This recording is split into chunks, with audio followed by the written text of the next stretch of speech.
Before starting the PB isolation procedure, I would like to recommend to exchange your catheter with the ring catheter or the H-degree catheter and check the location of a PB antrum one by one.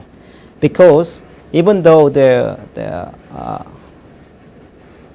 magnetic sensor keep the proper location and proper position of geometry, sometimes patient move or sometimes by deep respiration tilt your geometry. So to make sure the proper geometry, I would like to strongly recommend to check the PB antrum position one by one, and then you can start safe RF ablation and smooth RF ablation. Your sheath is inside of the left atrium, and the catheter is here. To make a better contact and good contact force, it is better to maintain the short distance between the tip of the sheath and catheter tip.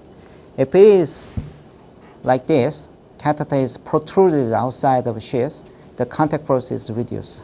So if you can, it's better to short distance between sheath tip and catheter tip, and try to ablate anterior and posterior like this. If you want to move down to left side pulmonary vein, upper pulmonary vein to the lower pulmonary vein, if you pull back your sheath, catheter tip is downward.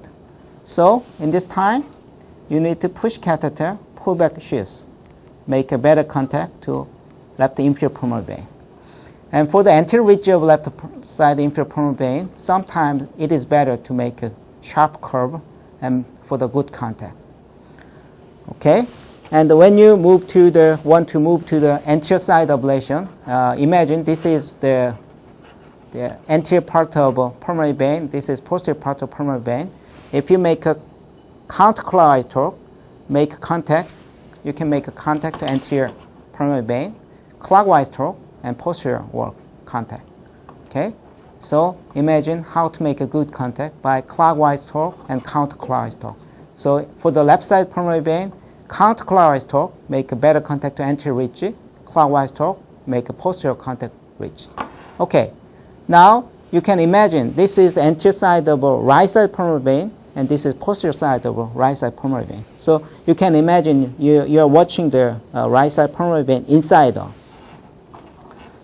So right side pulmonary vein, if you try to make a clockwise torque, make a good contact to anterior wall, counterclockwise torque,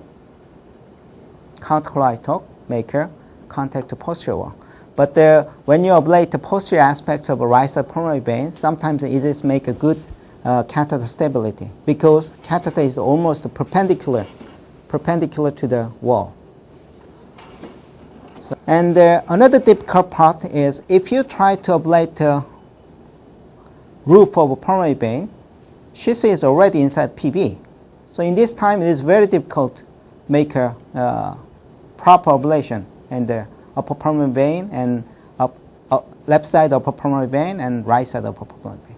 In this time, you can push catheter inside and deflect down a little bit, and just put the catheter inside the PB and pull back sheath and make a torque and generate this type of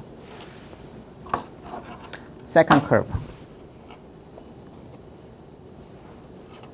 like this. Okay, for the right side pulmonary vein upper roof, also opposite direction, you can make contact like this. So generating second curve is useful to make a roof of both pulmonary vein.